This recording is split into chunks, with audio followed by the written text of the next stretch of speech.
Bienvenue dans Kinshasa Direct, votre magazine vespéral sur Télé 50. Ce mardi 11 mai, comme tous les autres jours, bien évidemment, nous allons parler de l'actualité, des sujets qui font la une de l'actualité dans le pays et même à travers le continent et le monde. Nous allons parler tout d'abord de cet état des sièges décrété par le président de la République et qui est véritablement entré en vigueur cette semaine. Quels sont les atouts? Quelles sont les difficultés? On va expliquer tous les contours avec un député national à la personne de Patrick Bombelosana, qui est un élu de la Tuapa. Juste après, nous allons faire un focus de nouveau sur la province du Maniema. C'était déjà le cas le dimanche dernier avec Jean-Marie Kassamba dans le magazine spécialisé. Mais cette fois, nous aurons un invité spécial pour parler de la situation du Maniema. Il s'agit de monsieur David Omari, qui est le président urbain de NAD, un mouvement cher à Antanas Matenda. Nous allons parler un peu de la situation du Maniema. Qu'est-ce qui se passe vraiment au Maniema en long et en large? Mais bien avant, vous savez que sur Télé 50, la tradition, c'est les informations à toute heure. Et ce sera avec Beden Kenge qui m'a déjà rejoint de l'autre côté du plateau pour les grandes lignes. Bonsoir. Bonsoir. Les grandes lignes de l'actualité, c'est tout de suite.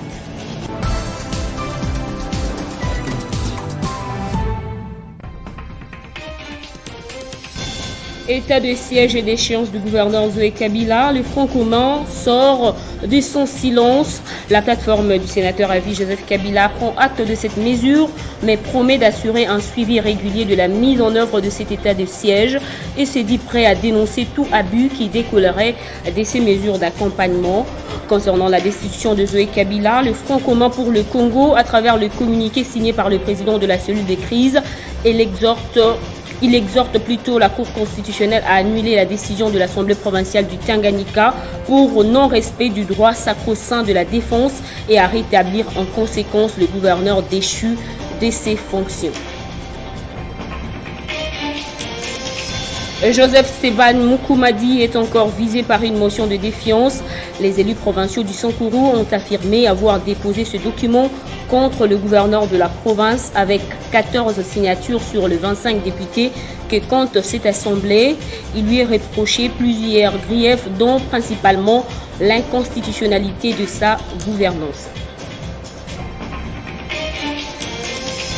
Lutte contre l'insécurité à Kinshasa, la 5e vague de jeunes délinquants appelés communément Kuluna ont été transférés à Kanyama-Kasese dans la province du Olomami pour y exercer l'agriculture. Pour le commandant du service national, l'objectif à court terme est le transfert de plus ou moins 2500 Kuluna constituant le premier lot en vue de leur intégration socio-professionnelle. Dans l'actualité panafricaine, Richard Norland va exercer sa nouvelle mission d'envoyé spécial pour les États-Unis en Libye en conservant son poste d'ambassadeur à Tripoli, a annoncé le secrétaire d'État américain aux affaires étrangères dans un communiqué. Selon cette communication, l'ambassadeur va multiplier les efforts diplomatiques pour maintenir le processus politique sur les rails jusqu'aux élections de décembre prochain, une décision qui constitue un revirement américain sur le dossier libyen d'après plusieurs observateurs. Ces titres et bien d'autres vous seront développés dans l'édition du soir par Gloria Mbouya. Entre-temps, Kinshasa Direct se poursuit avec Christopher Ochoko. Téléchargez les infos Télé 50 sur www.tele50.cd. Merci à Beden Kenge pour tous ces titres développés qui seront développés à 19h, comme l'a dit Beden Kenge par Gloria Mbouya. Nous allons commencer ce dossier du soir. Le tout premier, nous avons parlé de l'état de siège avec le député national Patrick Bombelosana.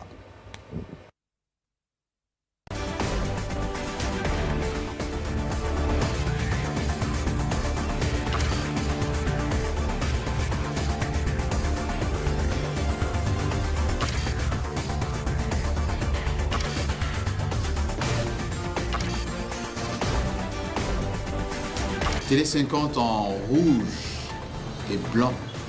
Oui, c'est chic, c'est doux. Restez chez vous sur Télé 50. Très bientôt.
Tel qu'annoncé tout à l'heure, notre premier invité est là. L'état des sièges est accueilli, vous le savez, diversement. Il y a une partie de la population fatiguée de souffrir qui est contente, bien sûr une autre aussi compatissante, mais il y a encore de plus objectifs, comme on les appelle, les Thomas, qui veulent en tout cas tirer le verre du nez, savoir ce que cache vraiment cette mesure. Est-ce qu'elle va vraiment apporter de fruits? Aujourd'hui, on va avoir l'avis d'un député national parce qu'ils sont également pointés du doigt au niveau de l'Assemblée nationale. Comment ça va se passer? Les lois qui vont accompagner cette mesure pour ne pas tomber à la dérive, à la violation des droits de l'homme. Monsieur le député national, bonsoir. Bonsoir. Vous êtes un élu de la Chuapa, je le dis bien? De la Chopo. La Chopo, Province de la Chopo. La Chopo qui qui est... c'est une autre province. Tout à fait, de la donc, Chopo. l'élu de la province de la Chopo. Chopo, merci beaucoup. Principalement de Yaouma. Yaouma. Territoire de Yaouma. Alors, dites-moi dans les jours, comment vous avez accueilli cette nouvelle de l'état du siège décrété par le président de la République? Vous savez, monsieur le journaliste, tout Congolais sérieux ne peut pas applaudir ce qui s'est passé à l'est du pays. Voir nos mamans violées, les femmes et les enfants décapités devant les parents, et les enfants qui embrassaient des cadavres de leurs parents. Donc c'était atroce. Donc il fallait nécessairement qu'on prenne une décision à la décence d'éradiquer ce genre de comportement. Donc moi, comme tout autre député national, comme tout Congolais sérieux, ne peut qu'appuyer. Parce que la paix, c'est l'affaire de tout le monde. La paix, ce n'est pas l'affaire d'un groupe ou d'un canon, c'est l'affaire de tous les Congolais. Donc nous avons apprécié cette mesure, prise courageusement par le chef de l'État, et c'est tout Congolais. Je ne vois pas. Mais est-ce que peut-être la mesure n'a pas été prise comme ça, dans l'émotion, la mesure a été prise comme ça pour soulager rapidement la population, mais ne va pas causer des problèmes plus tard dans l'usure, dans la mise en place, dans les vécus vraiment de la population? On a vu quelques ONG craindre, on a vu quelques médias occidentaux s'élever pour dire, bon voilà, les gouverneurs militaires par exemple sont des anciens rebelles, ceci, cela, dans la démarche, peut-être que l'idée est bonne, mais ça sera buté à 2-3 problèmes. Vous, en tant qu'élu, vous en pensez quoi? Moi, je pense ceci. Dans ces pays, nous connaissons de sérieux problèmes à cause de ces ONG-là, à cause de ces organisations des droits de l'homme, de ceci, de cela. Tenez, à l'époque de Mobutu, il y avait les salongos. Les salongos, c'était devant votre propre maison, vous journalistes. Mais vous devez nettoyer la cour de votre parcelle. Les villages, entre deux villages, ce sont les villageois qui travaillaient. Et ils ne travaillaient pas pour quelqu'un. Et voilà, toujours les mêmes gens sont venus nous conseiller pour attention, ça astreint la liberté. Nul ne peut être soumis à des travaux forcés, n'est-ce pas? Et quelle est la conséquence aujourd'hui? La conséquence, c'est que tout est foutu. Vous allez au Maniema, mon frère est là, il pourra peut-être vous dire. La situation est tout simplement compliquée. C'est-à-dire, on ne peut pas demander à un Congolais de faire un travail, de nettoyer même la cour de sa maison. On attend à ce que le gouvernement vienne faire. Ce sont les genres de phrases que nous apprenons. Gouvernement Yaka. Maman Olive Yaka. Aujourd'hui, c'est Maman Fatih Yaka. Non, monsieur. C'est parce que nous avons dévié. Il y a des valeurs qu'on ne peut pas. Aujourd'hui, le pays est menacé. Aujourd'hui, nos frères et sœurs ont perdu la quiétude. Aujourd'hui, nos frères et sœurs sont en difficulté. N'est-ce pas? D'une manière atroce, les gens sont abattus comme des chiens. Et c'est tout le monde qui crie. Et ce n'est pas la première fois. Nous savons que cette guerre n'a pas commencé aujourd'hui. Nous avons perdu des vaillants combattants, des vaillants fils de ces pays. Le général Baouma est parti à cause de ça. Il y a le général Bouzamabe qui est parti, Agolo est parti, et consort. Mamadou, n'en parlons pas. D'ailleurs, moi, je souhaitais que, parce que nous allons gagner cette guerre, dès que nous gagnons, nous prenons tous ces gens-là. Je demande au chef de l'État de lever tout ça, de les reconnaître. Parce que ce sont des gens qui se sont battus. Il faudrait qu'à un certain moment, des Congolais se disent non. Nous nous arrêtons, nous devons nous battre contre ces gens-là. J'avais dit, toujours 6-50, J'avais dit en 1994, lorsque on a fait entrer les Rwandais chez nous, les réfugiés, armes et munitions, on a ouvert sur ordre de cette même communauté internationale. Mais les gens se sont fait déverser sur le territoire congolais et personne n'en parlait. Mais aujourd'hui que ce sont ces gens-là qui sont entrés. Et ensuite, il y en a d'autres qui se sont mêlés. N'est-ce pas qu'on appelle, si c'était les groupes, ils sont devenus des milliers, si je ne sais comment, des djihadistes, je ne sais comment. Ils se mêlent. Et les mêmes gens qui avaient donné l'ordre à Mobutu d'ouvrir les frontières pour faire entrer ces Congolais chez nous, ces Rwandais chez nous, n'est-ce pas? Ils se sont tus. Et lorsque le chef de l'État prend une décision courageuse pour dire non, il cherche les quelques dignes fils du pays, venez, prenez, passez devant. Ah, les peuples congolais, soutenez ces gens. Nous devons chasser, nous devons nous battre au prix du sacrifice. Parce que, vous savez, il n'y a pas que dans ces combats engagés contre ces gens. Il y aura des victimes. Qu'est-ce qui se passait avant l'état de siège qu'est-ce qui se passait avant l'état de siège, la manière de combattre d'avant, qui va changer désormais avec l'état de siège et qui prouve qu'il y aura vraiment des résultats, que la guerre va vraiment se terminer? Si vous pouvez rassurer Ce qui va changer, c'est quoi? C'est d'abord la prise de conscience. Il faut que les Congolais, il y a un appel, tout le monde est en train de lancer l'appel, à ceux-là, aux enfants du Kouérate, qui ont été recrutés dans ces rangs, de quitter. N'est-ce pas? Ce qui va changer, c'est quoi? C'est le suivi. Ce qui va changer, c'est quoi? C'est le contrôle. Parce que nous, les députés, n'est-ce pas? Vous avez suivi la déclaration du FCC. Nous aurons les vigilants et les bons. N'est-ce pas? Pour contrôler tout ce qui est affecté. C'est les moyens qui seront mis à la disposition de ceux qui sont appelés à se livrer dans ces opérations-là. Donc, sur le terrain des opérations, nous serons sérieux, nous allons contrôler, nous saurons qu'il y a de l'argent qui est mis là-bas pour telle activité, notamment il faut que ça arrive.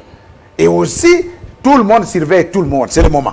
Tout le monde surveille tout le monde. Tout le monde, même les députés sont surveillés. Monsieur, celui qui a la main mise là-bas, mais il sera arrêté parce que c'est un gouvernement d'exception. On ne va pas finir seulement à dénoncer et on ne fait rien. Non, il y a une justice militaire là-bas. Si on cite, c'est un journaliste de Télé 50, eh bien c'est fini, on met la main sur vous. Et autre chose, c'est qu'il y en a qui pensent que l'on devrait rallonger cette mesure pour tout le pays. Que c'est vrai que l'Ituri et le Nord Kivu sont les provinces les plus touchées, mais il n'y a pas que. On a cité le Tanganyika et l'on craint que ce qui se passe dans le Nord Kivu puisse par exemple se déplacer au Sud Kivu, ou ce qui se passe en Ituri puisse se déplacer chez vous à Chopo et ainsi de suite, créer des problèmes en voulant résoudre des problèmes. Non. Ce n'est pas moi, je ne suis pas de ceux-là qui soutiennent qu'on puisse décréter le temps du siège sur l'ensemble du territoire national. Non. On doit identifier là où il y a des problèmes, n'est-ce pas? Mettre les moyens à la disposition des vaillants militaires que nous avons. Parce que nous avons des combattants, nous avons des militaires, mais il suffit de les mettre dans des conditions de mieux faire le travail. Ils le feront. N'est-ce pas? Et s'ils savent aussi que les gens sont derrière, nous sommes derrière. Donc ça c'est un. De deux. Quand je prends par exemple la province comme la Chouapa, vous allez me dire qu'il y a là aussi il y a des problèmes. Lorsque je prends chez moi, oui c'est vrai, chez moi il y a un groupe de gens qu'on appelle les Simba, hein, mais qui ne causent pas aussi du tort, hein, de la même manière, que ça passe en Ituri. Mais vous ne croyez pas que les rebelles, tous ceux qu'on est en train de citer là, FRPI et consorts, puissent fuir l'Ituri par exemple et se réfugier chez vous? Avec l'implication de la population. Parce que la population, il faut que la population collabore avec les forces de sécurité. L'implication de la population est appelée à dénoncer. Mais ces gens qui font mouvement, mais ils ne font pas mouvement dans l'air. N'est-ce pas? Il y a des mamans qui vont dans des champs. Il y a des gens qui vont pour tendre les pièges. Il y a des chasseurs qui sont là et qui les voient. Et nous avons la possibilité d'avoir l'information et mettre cette information à la disposition, n'est-ce pas, des commandants des opérations. Et c'est fini. Parce que ces gens-là ne sont pas des magiciens. Ils ne vont pas disparaître pour apparaître dans tel coin. Ils vont se mouvoir. Et pendant ces mouvements-là, on va devoir découvrir. Ce que nous disons maintenant, c'est que nous en avons mal. Et que nous en avons marre. Et nous voulons que ça cesse. On ne peut pas vous, au type Télé 50, vous êtes là, bien cravaté, vous pouvez passer l'information, et c'est bon, mais regardez, une maman qui vient de perdre sa vie, mais l'enfant est là en train de pleurer, ne sait pas que maman est morte. Et l'enfant tente de sucer les mamelles de sa mère, alors que la maman n'est plus là.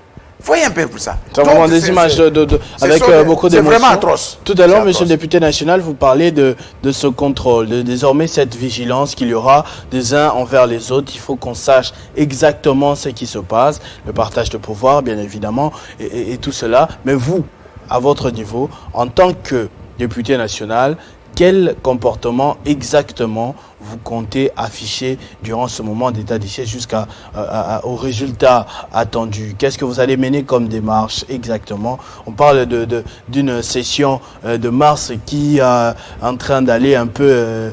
voilà, comme ça, de manière évasive. On a vu la sortie médiatique du député national Deli Sesanga aujourd'hui pour dire que ce que les députés devraient faire pour cette session de mars n'a pas vraiment été fait. Les réformes toujours attendues, on en parle, mais ça n'aboutit pas. Et on craint des glissements, on craint d'énerver la population pour la suite. Moi, je pense qu'aujourd'hui, il y a des réformes qui seront initiées. Mais ces réformes proviennent de quelque part. Il y a des réformes qui proviennent du gouvernement, n'est-ce pas? Et nous, on était là, on a attendu, le gouvernement est venu. Pendant très longtemps, on a attendu pendant très longtemps. Oui, mais ça, vous n'allez pas imputer cette responsabilité à l'Assemblée nationale. Mais si à un moment on a dit qu'il y avait des élus qui voulaient coûte que coûte être dans le gouvernement, on dirait que le Palais du Peuple là-bas il fait chaud. Hein? Dans tous les cas, peut-être vous me donnez l'occasion, ce n'était pas comme ça. J'ai compris qu'il y a un problème de communication. Moi personnellement, je suis élu du peuple. Je dois partager même ma vie avec ma population, n'est-ce pas? Et lorsqu'il y a quelque chose, les chefs de l'État écoutent. Ils nous écoutent. Et lorsqu'il y a quelque chose qui ne va pas, n'est-ce pas? Il ne faut pas que nous ne puissions pas, que les députés ne puissent pas parler. Lorsqu'on dit que Maïndombe est absent du gouvernement, il n'y a pas un représentant de Maïndombe. Donc c'est un problème. Donc voilà, c'est un travail humain. Il n'est pas parfait. Mais lorsqu'on fait des observations et on envoie au chef pour dire voici les observations, c'est tel point. Alors, les mauvaises langues, ils transforment ça. Non, ils cherchent $50 000.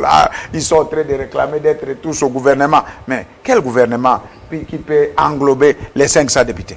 C'est impossible. Donc, ce n'est pas ça. Donc, il n'y a pas eu de $50 000. Mais il y a quand même eu 3 consultations. Le président de la République lui-même, l'informateur est venu la consulter, le Premier ministre a consulté. Avant la publication du gouvernement, il fallait encore consulter. Non, on n'a peut-être pas eu ça du coup. Voilà la consultation. Je suis élu légitime du territoire de Yaouma. N'est-ce pas? Tout ce qui se fera dans mon territoire de Yaouma, c'est avec l'implication de l'élu que je suis. Et à ce niveau-là, il a fallu attirer l'attention du Premier ministre. On ne peut pas, un député, moi je ne suis pas un député élu du coin, lorsqu'on a un projet, mais on doit impliquer. Et nous sommes très contents parce que le chef de l'État lui-même a instruit le Premier ministre à notre présence pour dire on doit impliquer les députés nationaux de tout ce qui se feront, même les projets de développement dans leur circonscription d'électorat. Il a fallu qu'on puisse être avec le Premier ministre pour lui dire attention, il ne faut pas qu'on dise non, les gouvernements travaillent à vase clos, les députés de l'autre côté, moi je suis élu du peuple, vous ne m'associez pas dans ce qui se fait et vous me demandez de défendre. Non, je ne peux pas défendre ça. Et pour les réformes, on a l'impression que les assemblées provinciales sont plus actives que l'Assemblée nationale parce que pratiquement tous les jours on a des nouvelles des assemblées provinciales. Si ce n'est pas le Tanganyika, aujourd'hui c'est le Sankourou, demain ce sera le Maniema ou à gauche à droite. Pratiquement toutes les semaines, les assemblées provinciales font parler d'elles. Bon, pas généralement bien parce que font tomber les gouverneurs et tout le monde déplore cette situation, y compris le président de la République lui-même. Mais à l'Assemblée nationale, on a l'impression que voilà, on a investi le gouvernement sans débat ou quoi que ce soit, à l'unanimité, et puis c'est fini. Là, on somnole 1 semaine, 2 semaines, 3 semaines. Bientôt la clôture de cette session de mars. Et pratiquement, à part l'investiture du gouvernement, le travail, on va le demander en vacances parlementaires. Nous sommes en train d'attendre des lois, les lois qui proviendront du gouvernement. Nous, on a été élus pour faire le travail. Et je vous dirais qu'au niveau de l'Assemblée nationale, il y a quand même des sages. nous n'allons pas nous comporter de la même manière que ce qui se passe dans tel ou tel autre. Ne nous comparez pas à ce qui se passe au niveau des assemblées provinciales, où demain matin, on se réveille le matin, tel gouverneur tombe, hein, il est réhabilité, tel tombe, il est réhabilité, tel tombe. Vous, comment vous vivez alors, ça, voyez, personnellement? Ça vous inspire quoi? Non, ça... Cela, ils ont raison, ils ont tort. Moi, je pense que peut-être le chef de l'État a bien dit, il a demandé à nous, députés nationaux, de pouvoir réfléchir sur le mode de scrutin pour la réforme au niveau de l'élection des gouverneurs, tout ça. Donc cette situation va continuer comme ça jusqu'en 2023, parce que le président, il a quand même parlé, il a dit, non mais ce n'est pas normal, on déstabilise les gouverneurs, ils ne peuvent pas commencer un travail et le terminer, ce n'est pas normal, est-ce qu'il n'y a pas moyen de... C'est comme ça que les options là, il appartient au Premier ministre, au gouvernement, de nous amener les bauches d'un travail que nous allons examiner. Parce que dans cela, pourquoi les gouverneurs ont été élus par qui? Par les assemblées, n'est-ce pas? Mais si aujourd'hui on prenait une décision courageuse pour dire, bon, les gouverneurs de la ville de Kinshasa est élu par tous les Kinois, la situation ne sera pas la même, n'est-ce pas? La situation ne sera pas la même. Vous voulez être gouverneur, mais vous devez être élu par l'Assemblée de la province. C'est un exemple que je donne. Alors, à ce moment-là... On parle encore de nomination. Le président de la République. À ce moment-là, ou alors on parle de nomination, mais ça va se passer comment? On va revenir à l'époque du impère, on nomme n'importe qui, on ne sait pas.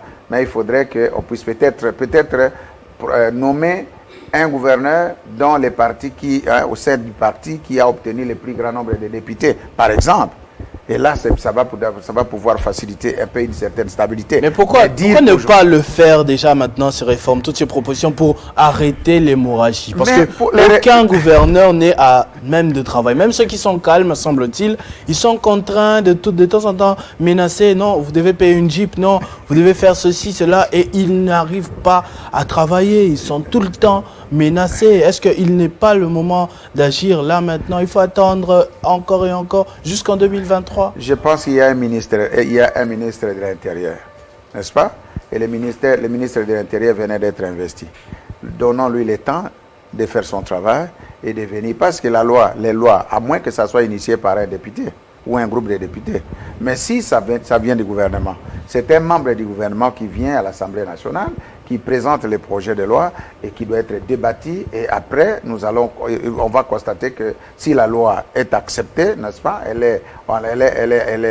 est approuvée, et nous l'envoyons à la commission. Après l'adoption de cette loi, on envoie au Sénat. Donc, ce sont des réformes. Ces réformes-là, que ce soit au niveau de la commission, des commissions électorales, parce que vous parlez là, les réformes, entre autres, commission électorale, indépendante, et nous attendons. Nous avions déjà réussi les rapports de la commission électorale nationale indépendante et on a présenté et nous attendons les débats. Et bientôt, ça sera le débat. Le président va présenter pour que nous puissions débattre qu'est-ce qui a été, qu'est-ce qui n'a pas été, qu'est-ce qui aurait dû être fait, mais qui n'a pas été. Donc voilà, donc on doit essayer de critiquer un peu et à la fin proposer. Est-ce que monsieur le député national, avant de nous séparer, parce que vous ne pouvez quand même pas venir et ne pas parler de Yaouma, vous avez parlé de Yaouma tout à l'heure, mais on aimerait savoir comment vos élus vivent là-bas, comment la population est en train de vivre actuellement à Yaouma. Il y a l'eau, il y a le courant, les enfants vont à l'école tranquillement, il n'y a pas quelques bandits qui les rançonnent dans le coin. Parlez-nous un peu de Yaouma pour ceux qui ne connaissent pas Yaouma. Je suis content. D'abord, Yaouma, moi, je vous dirais que je suis de la tribu Mongando. Vous serez surpris d'apprendre qu'il y a un député Mongando. Moi, je suis de la tribu Mongando. Quand je pose la question à mes journalistes, c'est quoi la tribu Mongando? Vous dites non, c'est une prostituée, tout ça. Voilà. Mais moi, je vous dis que je suis de la tribu Mongando. C'est une des tribus qui est contre la République démocratique du Congo, qui se trouve et dans la province de la Chopo et au niveau de la province de la Chopo. Mais c'est un sujet qu'on parlera. Donc, c'est pour dire que désormais, Mongando, c'est la tribu. Tel que les beaux messieurs que vous voyez là est de la tribu Mongando. Ça, c'est un. De deux, Yaouma, mais il n'y a ni l'eau, il n'y a rien. Il n'y a rien. J'avais fait une révélation le mandat passé, où j'avais dit, depuis 1960, il n'y a aucune école primaire ni secondaire qui a été construite dans ce coin de la République depuis 1960. C'est comme ça qu'ici, je reconnais les efforts du Premier ministre Matata Ponyo, qui, après mes plaidoyers, nous avons réussi à obtenir 3 écoles depuis 1963. Et les écoles ont été construites grâce à mon plaidoyer, à Lobolo, à Yaouma et à Mombongo. Et voilà, aujourd'hui, nous n'en avons que 3. Nous demandons aussi à l'autre Premier ministre qui vient d'arriver, Sam Al-Konde, de tenir compte des personnes ou des coins qui ont été marginalisés. Ni l'eau, ni le courant, il n'y a rien. Donc, nous sommes encore à l'étape primitive. Quand vous allez comprendre quelqu'un, vous direz les régies des eaux. Ça n'existe pas, Yaouma. Donc, en ce moment même... Nous vivons de notre eau naturelle. Vos élus ne vous suivent même pas. Oui, mais comment? Peut-être me suivre là-bas, mais c'est fini, c'est 1 sur 1000. Peut-être. Et alors, maintenant, il n'y a ni l'eau, ni électricité, il n'y a rien. Donc, les enfants sont là, ils étudient. Oui, et peut-être dans quelles conditions. Donc, comparable aux enfants de Maniema aussi. Parce qu'il n'y a pas qu'à Yaouma. Vous aimez bien le Maniema? Oui, oui, parce que j'ai été là-bas. Je connais bien là-bas. Donc, c'est-à-dire, on doit travailler pour les zones, les coins les plus reculés.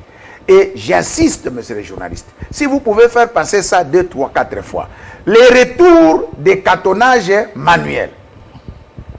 Zongi Selabiso, monsieur le président de la République, remettez les cartonnages manuels. C'est le cartonnage manuel qui faisait que quelqu'un peut quitter Kinshasa jusqu'à Ilebo. Par véhicule, c'est le cartonnage manuel. Ce n'était pas les projets de route et de dessert agricole. Vous travaillez. Chez moi, il pleut toute l'année. Lorsqu'aujourd'hui, les gens sont en train d'essayer d'ouvrir une route, après 3 mois, n'est-ce pas? Sans suivi, sans prise en charge, 3 mois après, c'est une forêt. Et vous ne saurez même pas qu'on a travaillé ici, ça fait 3 mois. C'est ainsi que je plaide pour la reprise des cartonnages manuels. Qu'on retourne les cartonniers sur l'ensemble du territoire national. Au lieu de recruter des fonctionnaires, autant de fonctionnaires, recrutons les cartonniers, mais payons même $30 seulement par cartonnier. Ils vont travailler $30, je dis bien. Lorsqu'on paye $30 à un cartonnier, il va travailler du matin jusqu'à 11h après, il laisse, il rentre, il va faire ses activités. Et c'est comme ça que nous pouvons aller. Les retours des cartonniers. Dernièrement, ici, il y a le ministère du Développement rural, avant qui ne quitte. On avait recruté des ONG pour l'ouverture des routes et des desserts agricoles. Mais ces routes-là, depuis qu'on a ouvert les routes, moi, depuis Gizenga, Mozitu, et tout le monde, Matata et consorts, moi, je n'ai jamais vu même 1 kilomètre de route et de desserts agricoles. Mais dans le budget, ça figure. Ouverture des routes et des desserts agricoles, crédit autant. Mais aujourd'hui, où part cet argent?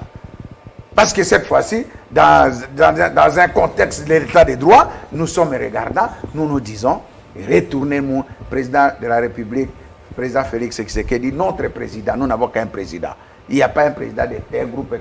Non, c'est notre chef de l'État. Nous demandons, l'élu de Yaouma, je sors de mon silence pour plaider pour le retour des cantonniers.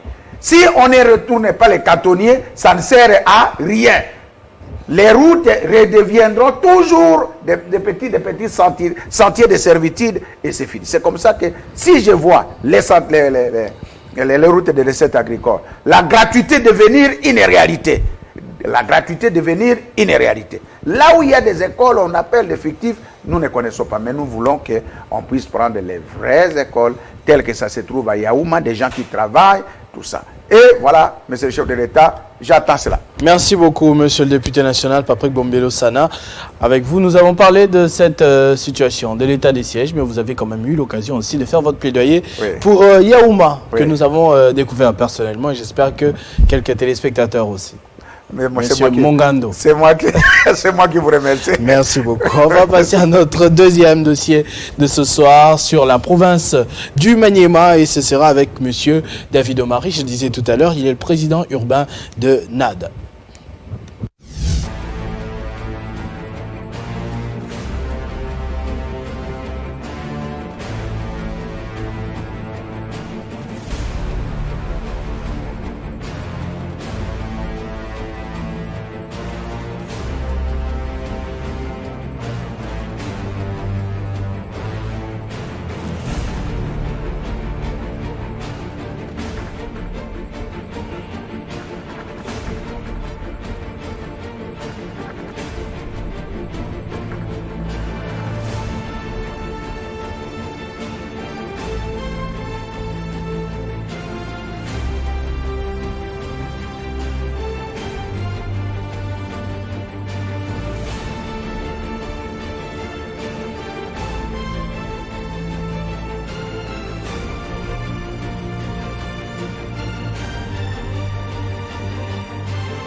Deuxième dossier de ce soir, le Maniema. Vous avez certainement déjà entendu parler de cette province, surtout ces derniers temps. Une province avec beaucoup de valeureux, dignes fils de ce pays, élevés à des très hautes fonctions, mais une province qui, semble-t-il, ne semble pas vraiment décoller à la hauteur de moyens mis à sa disposition. Est-ce que c'est vrai? Est-ce que c'est faux?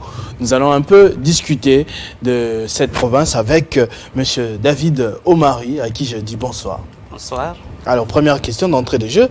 Est-ce que le Maniema est une province qui décolle? À votre avis, vous qui vivez régulièrement sur place dedans, pas seulement à Kindu, mais pratiquement dans le tour de toute la province. Vous êtes ici à Kinshasa, mais également là-bas. Est-ce que c'est une province qui décolle? Bon, ou qui a déjà décollé?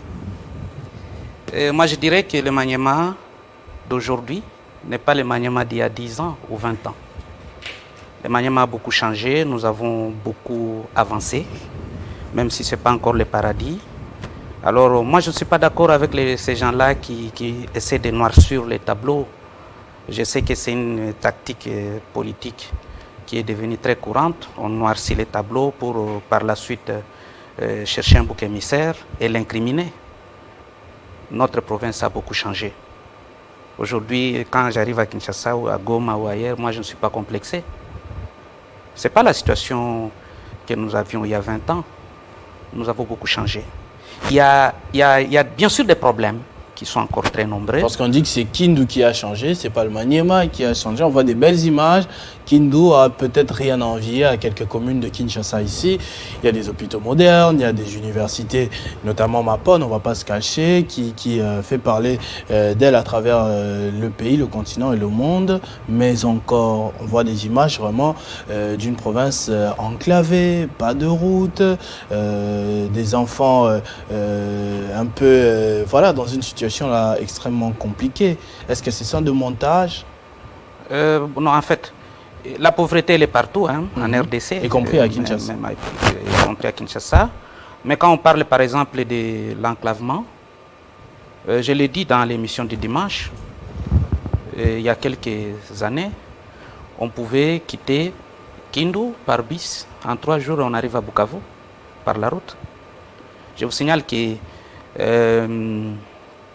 Chabunda, qui est le plus grand territoire de la province du Sud Kivu, eh bien, pour quitter Bukavu, aller à Chabunda par route, les gens passent par Kindu, Kalima, Lubile pour y arriver.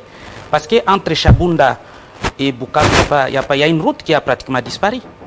Alors, ce n'est pas un problème spécifique à notre province. Nous, au moins, nos marchandises arrivent de Bukavu par la route.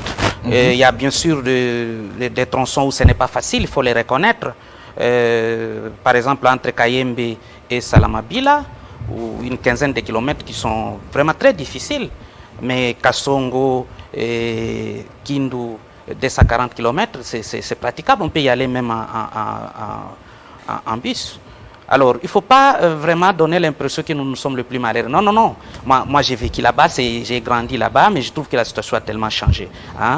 Et si vous prenez par exemple, les gens ont parlé ici de la route vers Kisangani, disons, la province de la Chopo.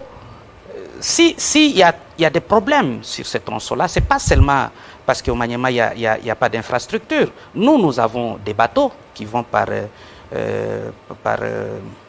fleuve. Maniema Union a des bateaux, vraiment des bateaux qui transportent de marchandises. Il y a un jeune du coin, Freddy, qui a aussi construit, qui est honorable, et qui a construit aussi un bateau. La SNCC justement parce que c'est ça la question. On dit que les fils du Maniema ont été élevés à des très hautes responsabilités, mais on ne sait pas clairement dire qui a fait quoi pour le Maniema. Non, à part peut-être Matata Pogno, ce n'est pas un secret, il a transformé Kindu, peut-être pas seul, mais après, quand on va commencer à citer des individus, peut-être vous avez cité Monsieur Freddy, ou je sais pas, mais qui a exactement fait quoi? Le Maniema a compté beaucoup de ministres, beaucoup des honorables personnes dans ce pays. Oui, et beaucoup de choses ont été faites. Nous avons, il faut distinguer entre 2001 et 2010. Pendant cette période, nos aînés qui étaient ici, qui travaillaient en collaboration et qui en fait travaillaient pour que notre province puisse décoller. Nous étions vraiment très pauvres. Nous étions moi, quand j'ai quitté Goma par avion et que j'arrivais à Kindu, je me sentais très mal. Il n'y avait même pas de vélos qui circulaient. À l'aéroport, c'était calme, c'était la brousse partout. Entre 2001 et 2010, nos aînés, ce que nous appelons les patriarches, Alexis Tambwe Mwamba, Athanase Matenda Kielu, Kikaya Bin Karubi, Tango Fort, Amissi Kumba Gabriel et d'autres ont quand même travaillé. Et c'est ce qui a fait que le Maniema est devenu très puissant. Aujourd'hui, nous sommes très puissants, il faut les reconnaître. Et ce qui donne l'impression qu'ils veulent nous affaiblir un peu psychologiquement en faisant croire que nous sommes finis, ils seront surpris. Nous sommes très puissants parce que ces frères-là ont travaillé. Je vais vous donner quelques exemples. Ils ont agi de manière à avoir un impact plus structurel sur le développement de la province. C'est ce que les autres ne font pas. Les autres, ils se contentent de faire des actions sporadiques pour être acclamés. Matenda, par exemple, a permis, quand il était ministre des Finances, premièrement, à la province de bénéficier régulièrement de la rétrocession, ce qui a permis au premier gouvernement de Manara de se développer, d'avoir des moyens pour développer rapidement la province. Mais il a aussi permis à la DGDA, nous n'avons pas de frontières extérieures, d'avoir une direction provinciale. La conséquence, elle est structurelle jusqu'à ce jour. D'abord, en ayant une direction provinciale, Matenda a permis aux enfants du Maniema et des autres Congolais d'avoir de l'emploi. Et puis, Matenda a permis à ce que les opérateurs économiques du Maniema qui devaient en tout temps soit dédouaner à Goma, soit dédouaner à Kalemi, devaient avoir la possibilité de dédouaner à Kindu, où ils pouvaient aussi avoir de la marchandise et payer après parce qu'ils étaient connus, ils avaient des adresses, ce qu'ils ne pouvaient pas faire à Kalemi ni à Goma. Et puis, troisièmement, les recettes étaient comptabilisées sur les recettes de la province du Maniema avec un impact sur la rétrocession. Ok? Et il n'y a pas que lui, hein, il a fait d'autres choses, je ne voudrais pas trop parler de lui, parce qu'il ne faut pas qu'on donne l'impression que je suis venu faire sa campagne ici. Bon, mais Tambwe Mwamba, par exemple, il a installé un centre de capture chez nous. Nous n'avons pas de frontières, mais les gens, même à ce jour, ils viennent de Goma pour avoir des passeports à Kindu. Il n'y a pas un mois, moi j'ai un neveu qui est venu de Congolo au Tanganyika pour avoir un passeport à Kindu. Ces gens-là qui viennent, donc non seulement ils font rentrer des recettes et ils augmentent la puissance et la participation du Maniema. Justin Kalumba, je l'ai dit, a installé une direction provinciale disons de l'OCC. Hein? Ce n'était pas la frontière. Je cite ces cas-là parce que ces gens ne l'ont fait. Ça n'était pas, disons, ça n'allait pas de soi. Ils l'ont fait parce qu'ils avaient besoin de propulser leur province. Alors, c'est comme ça que nous nous sommes développés. Alors, on parle de la transformation de Kindu. On cite Matata Ponyo qui a beaucoup fait. Mais ça ne se fait pas en un jour. Ça a commencé à partir, en amont, il y a eu un travail qui a été fait. Parce que les ressources qui ont construit les infrastructures à Kindu, ces ressources-là viennent d'où? Il faut savoir. C'était dans le cadre du chantier, des 5 chantiers de Joseph Kabila dans son premier mandat. 2006. Eh bien, ces ressources-là viennent essentiellement par les conséquences du point d'achèvement. Et il fallait un travail en amont. Tambwe Mwamba était ministre des Plans. C'est lui qui a dirigé les DSRP, les documents stratégiques. C'est dans les DSRP qu'on a inscrit déjà. Parce que quand on annule la dette, on a des obligations. On vous dit comment vous allez utiliser cet argent. C'est dans les DSRP déjà à ce moment-là. Dans les documents stratégiques qui étaient une condition pour atteindre les points de décision. Eh bien, déjà en ce moment-là, on avait déjà inscrit les routes qu'il fallait construire, les stades qu'il fallait construire, tout ça. Ce n'est pas seulement à l'époque de Matata. Matenda, qui était ministre des Finances, a veillé à ce que des ressources dégagées soient d'une manière très rapide et orientées vers la réalisation de ces projets. Moi, je vous signale que la voirie de Kindu a commencé à être faite en 2010, avant les élections de 2011, avant que Matata n'arrive au pouvoir. Je ne dis pas ça pour diminuer son rôle. J'essaie seulement de faire comprendre aux autres ce qui s'était passé réellement. C'est pour vous dire que Matata a joué un grand rôle et nous sommes fiers. C'est vraiment un des fils du Maniema dont nous sommes très fiers. Mais il n'a pas travaillé seul. Il y a eu un travail de groupe en amont et que Matata a veillé à ce qu'étant Premier ministre, que ces travaux maintenant qui avaient déjà commencé puissent se réaliser. Seulement, vous aviez dit vous-même tout à l'heure que les gens commencent à penser que vous êtes en train de faire une chute.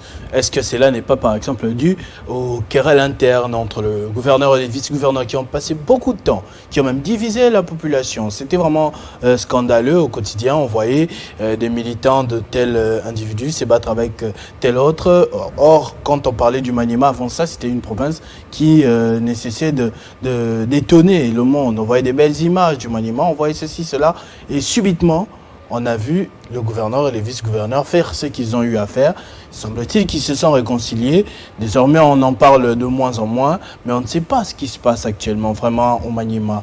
Est-ce que les autorités travaillent encore pour la population? Christopher, mon cher ami, moi j'ai été formé, j'étais dans une bonne école à la NAD de Matenda où j'ai appris à comprendre un peu. Je ne suis pas un pseudo-politicien. Donc je ne suis pas un grand cadre au sein de la NAD, je suis un simple président dans une ville, mais j'ai été formé. La situation que vous décrivez là-bas, elle va au-delà des personnes et des individus qu'on vient incriminer. Je le dis les dimanches, même si les gens se sont agités, je le dis, c'est une situation qui date de longtemps. Le gouverneur Manara a été installé et comme je viens de le montrer ici, il a été accompagné par nos aînés qui ont donné au gouvernement provincial, aux institutions provinciales, les moyens de décoller. Malheureusement, ces moyens-là ont généré des effets pervers.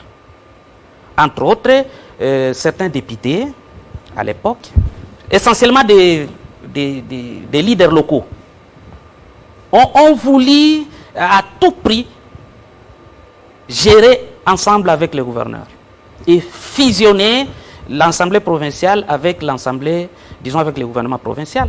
C'est que la Constitution interdit, parce qu'il y a quand même une répartition des tâches.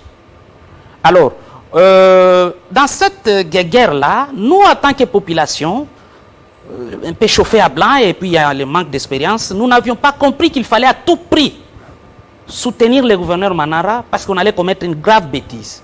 Et le gouverneur Manara est tombé. Et après, tout est venu après lui a succédé, tout était un député, contrairement à Manara. Il a observé ce qui s'est passé dans l'Assemblée provinciale. Pour être stable, qu'est-ce qu'il a fait? Il a fusionné pratiquement l'Assemblée provinciale et le gouvernement provincial. À partir de ce moment, c'était un système de cogestion où 24 députés à l'époque, 10 ministres, et le gouverneur et son vice, 36 personnes se sont partagées la gestion, toutes les ressources. Et le gouverneur Toutou était, comme je l'ai dit l'autre fois, le plus malheureux des gouverneurs parce qu'il ne pouvait même pas déplacer un simple infirmier sans l'autorisation de son parrain qui était nécessairement un député. Le ministre ne jouait qu'un rôle de représentation parce qu'ils avaient toujours derrière un député. Et toutes les ressources, une grande partie des ressources ont été dilapidées comme ça. Et ça ne peut pas continuer. Le gouverneur tout l'a fait, mais ça a produit que les résultats. Les gens sont devenus de plus en plus gourmands. Et puis, vers la fin, ils l'ont mis dehors. Malgré tout ce qu'il a fait, il a tout cédé. Ils l'ont mis dehors dans des conditions très humiliantes et à un moment très critique de l'histoire du pays. Bon, après ça, il y a eu des guerres, des élections, des contradictions, tout ça. Bon, mais Bikenge a fait 1 an comme gouverneur, après des élections ratées, comme gouverneur intérimaire. Eh bien, il ne se parlait pas avec les membres de l'Assemblée provinciale. Ses anciens collègues, parce que lui aussi a été député et puis vice-gouverneur, il ne se parlait pas, il ne s'adressait pas la parole, hein, parce que ça n'allait pas. Hein. Bon, maintenant, on a fait des élections où on a mené de nouvelles institutions. Moussa Firi est passé. Il a été élu. Mais tout ce qui s'est fait là, c'est pour reproduire le même schéma d'avec Toutou. Ce n'est pas la personne de Moussa Firi. Moi, je ne suis pas de son parti. Hein. Moi, je suis de la NAD. Moussa Firi, il était à un certain moment au PPRD. Moi, là, bon, je ne sais pas là où il est. D'ailleurs, c'est pas à moi de le dire ici. Mais moi, je suis de la NAD. Je ne suis pas son frère. Ni des tribus, ni des territoires. Mais je l'ai dit parce qu'en tant que politicien, il faut aider quand même la population à sortir de cette situation. C'est intenable. Bon, la guerre entre le vice-gouverneur et le gouverneur Moussafiri. Elle a abouti à quoi? Il y a eu un coup d'État, une sorte de putsch pendant un mois. Que les députés ont exercé, les députés émotionnaires, comme on a l'habitude de le dire. Eh bien, il y a eu un putsch qu'ils ont entrepris. Ils ont pratiquement pris par la force les bureaux des ministères, de l'hôtel du gouvernement, tout ça. Et ils ont travaillé pendant un mois. Mais analysez ce qui s'était passé. Dans les gouvernements, il y avait des petits frères, des membres de famille, des petits frères, j'ai dit bien biologiques. C'était ça, la bonne gestion. Hein? C'était ça, la bonne gestion. Quand vous vous battez, vous dites que Moussafiri est en train de faire ceci, et puis c'est de l'animosité, comme si on vous arrachait quelque chose de personnel. C'est quand même quelque chose de public, ça nous appartient à tous. Tous les fils d'Imanyema y ont droit. C'est pas parce qu'on est député qu'on devient une personne à part. Non. Et ils ont mis et ils ont montré leur vrai visage parce que les principaux meneurs de cette bataille contre les gouvernements provinciaux, de cette instabilité, ils ont placé leur propre, vous pouvez vérifier, vous êtes journaliste, ces gouvernements-là, un mois, c'était pratiquement les petits frères, pas même les cousins. Les petits frères. On parle gouvernement provincial, on parle assemblée provinciale, on parle gouverneur et tous ces systèmes, toutes ces élites, mais la part de la population dans tout ça. Quand vous dites que le gouverneur a mis un système en place où il se partage pratiquement toutes les recettes, gouverneur, assemblée provinciale, gouvernement provincial, 36 personnes seulement s'accaparent de toutes les recettes de la province. Et qu'en est-il de la part de la population ? Eh bien, la population, elle est laissée elle-même, elle est manipulée. Voilà pourquoi le plus grand défi, c'est l'éducation politique de la population. Et c'est ici l'occasion de vous signaler une expérience qui est en train de réussir. Matenda a fondé son parti il y a 10 ans, la Nouvelle Alliance des démocrates, et il y a mis du sérieux. Il n'a pas fondé son parti pour en faire un costume électoral pour lui-même. Il l'a fondé pour doter la province d'Imanyema d'une organisation politique viable, qui éduque la population, qui encadre les ambitions, qui regroupe les enfants de la province. Et cette expérience est en train de réussir aujourd'hui. Il a mis non seulement les moyens, il s'est ruiné pour que la NAD puisse être opérationnelle, mais il a mis aussi du sérieux. Nous sommes les seuls partis au Maniema qui est dirigé par un professeur d'université, mon chef direct, le professeur Etienne Barouane, que je salue, les seuls. Et dans les comités provinciaux, plusieurs structures, par exemple la commission de discipline, elle est dirigée aussi par un professeur d'université. Donc, ce n'est pas des gens qu'on prend seulement pour les besoins. Non, il a mis du sérieux. Et cette expérience est en train de réussir. Parce que là-bas, ce qui s'est fait, c'est quoi? Tous les autres partis n'ont recruté des gens qui sont à la veille des élections. Et une fois que ces gens-là sont élus, ils n'ont aucune discipline parce qu'ils n'ont aucune cohésion interne, ils n'ont aucune histoire, aucune affinité.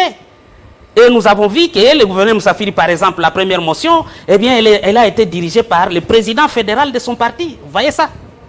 C'est grave. Et dans tout ça, la population croit que c'est de la musique. La population croit que c'est Werason, Jibem Piana. La population croit que c'est Vida Imana, comme vous dites ici, chez vous. Hein? Mais il s'agit de choses qui ont une conséquence profonde sur notre vie. Et nous, en tant que politiques, responsables, parce que nous sommes à l'école d'un homme responsable, un homme qui s'est mis au service de sa communauté, Matenda, nous disons que trop c'est trop. Hein? Il faut que ça cesse. Et ça va cesser parce que désormais, on va commencer à nous attaquer à ces systèmes. Moi-même, j'ai fait l'objet de menaces. On a dit qu'on allait brûler ma voiture, tout ça. Tout simplement parce que j'ai pris le courage de dire que ça ne va pas. Hein? Ça ne va pas. La population, elle est laissée à elle-même. Elle ne gagne rien dans ces querelles. C'était un moment de révélation. Merci beaucoup, monsieur David Omari. Je rappelle que vous êtes président urbain de la nouvelle alliance des démocrates, comme vous l'aviez dit vous-même. Avec vous, on a vraiment percé, éventré le bois, comme on dit. On en sait beaucoup plus désormais sur cette province du Maniema. Je vous dis merci d'avoir répondu à notre invitation et d'avoir éclairé la lanterne de nos téléspectateurs. Ah, merci, c'est moi qui vous remercie, Christopher. Je remercie aussi Merci, merci également à vous d'être resté fidèle, d'avoir suivi ce programme, rester fidèle au programme de Télé 50. Vivez heureux, vivez 100 ans. Tout à l'heure, c'est le journal avec Gloria Mbouya, la grande édition.